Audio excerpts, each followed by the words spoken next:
คณะรับผิดชอบคนครัวแนวคิดไก่สอนพรหมพิหารจัดกองประชุมสรุปถอนบทเรียนการจัดตั้งปฏิบัติเวียกงานประจำปี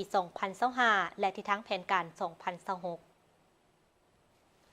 กองประชุมสรุปถอนบทเรียนการจัดตั้งปฏิบัติเวียกงานประจำปี 2025 และทิศทางแผนการ 2026 ของคณะรับผิดชอบคนครัวแนวคิดไก่สอนพรหมพิหารจัดขึ้นในวันที่ 7 เมษายน 2026 ภายใต้การเป็นประธานของท่านคำพันธ์เผยยวงศ์กรรมการกรมการเมืองศูนย์กลางภาคหัวหน้าคณะโฆษณาอบรมศูนย์กลางภาครองประธานสภาทฤษฎีศูนย์กลางภาคหัวหน้าคณะรับผิดชอบคนครัวแนวคิดไก่สอนพรหมพิหารในโอกาสกล่าวเปิดกองประชุมท่านคำพันธ์เผยยวงศ์ได้แสดงความสมเสยต่อบรรดาคณะรับผิดชอบนักคนครัวนักวิทยาศาสตร์และสถาบันการเมืองและการปกครองแห่งชาติที่ได้ประกอบส่วนสำคัญเฮ็ดให้เปียกงานคนครัวแนวคิดไก่สอนพรหมพิหารดำเนินไปอย่างต่อเนื่องท่านได้เน้นหนักถึงความสำคัญของกองประชุมในการสรุปตีราคาผลการจะตั้งปฏิบัติเปียกงานปี 2025 และที่ทั้งแผนการ 2026 และผ่านห่างรายงานผลการคนครัวระยะที่ 1 2022-2026 พร้อมทางเรียกร้องให้ประธานในคณะรับผิดชอบจงตั้งหน้าคนครัวประกอบคำคิดเห็นใส่เอกสารต่างๆที่คณะรับผิดชอบได้กักเกี่ยมไว้ด้วยความรับผิดชอบสูงเพื่อเฮ็ดให้เอกสารต่างๆเหล่านั้นมีความเลิกซึ้งมีความสามารถจะตั้งปฏิบัติได้ทั้งเป็นการให้ทิศแก่การคนครัวแนวคิดไก่สอนพรหมพิหารให้รับประกันได้คุณภาพและประสิทธิผลห้องศาสตราจารย์ปริญญาเอกดาวสวรรค์เครือมีไซกรรมการสำห้องศูนย์กลางภาคของหัวหน้าสถาบันการเมืองและการปกครองแห่งชาติได้ขึ้นผ่านเนื้อในบทสรุปผลสำเร็จเปียกงานประจำปี 2025 โดยได้ยกให้เห็นในปี 2025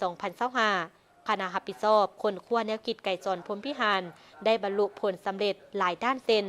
สำเร็จการจัดสัมมนาวิทยาศาสตร์หอบเปิดกว้างสำหรับหลายหัวข้อคนครัวระดับชาติและกระทรวงองค์การดำเนินการเขียนและปรับปรุงบทคนครัวที่ยังคงค้างบรรณาธิการและปรับปรุงผลการคนครัวใน6โครงเขตสร้างเอกสารหับใจหลักสูตรการเรียนการสอนลงเก็บกำข้อมูลและสัมภาษณ์บุคคลสำคัญและสืบต่อสร้างนิพนธ์ครบสูตรไก่สอนพรหมพิหารโดยสำเร็จการเขียนข้อความหมายเหตุและตีพิมพ์บางเล่มถึงว่าจะมีผลสำเร็จแต่ก็ยังมีข้อคงข้างเส้นความซักซ่าในการค้นคว้าบางหัวข้อการฮีบโฮมและจัดพิมพ์ผลิตภัณฑ์ยังบ่ทันตามแผน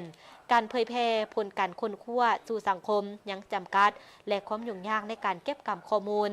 บทเรียนที่ถอดถอนได้แม้นต้องเพิ่มทวีการนำพาซี่นำเพิ่มความเป็นเจ้าการของนักวิทยาศาสตร์ปรับปรุงการประสานงานของกองเลขาและจัดตั้งสรุปถอดถอนบทเรียนอย่างเป็นปกติสำหรับทิศทางและแผนการ 2026 คณะรับผิดชอบจะสืบต่อจัดตั้งพันขยายแผนงานโครงการระยะที่ 1 2022-2026 ให้สำเร็จและห่างโครงการระยะที่ 2 2027-2029 สืบต่อคนครัวเขียนปรับปรุงบทวิทยาศาสตร์จัดสัมมนาในหัวข้อที่ยังคงค้างปรับปรุงผลิตภัณฑ์การคนครัวให้เป็นปึ้มเพื่อจัดพิมพ์เผยแพร่สืบต่อบรรณาธิการนิพนธ์ครบสูตรไก่สอนพรหมพิหาร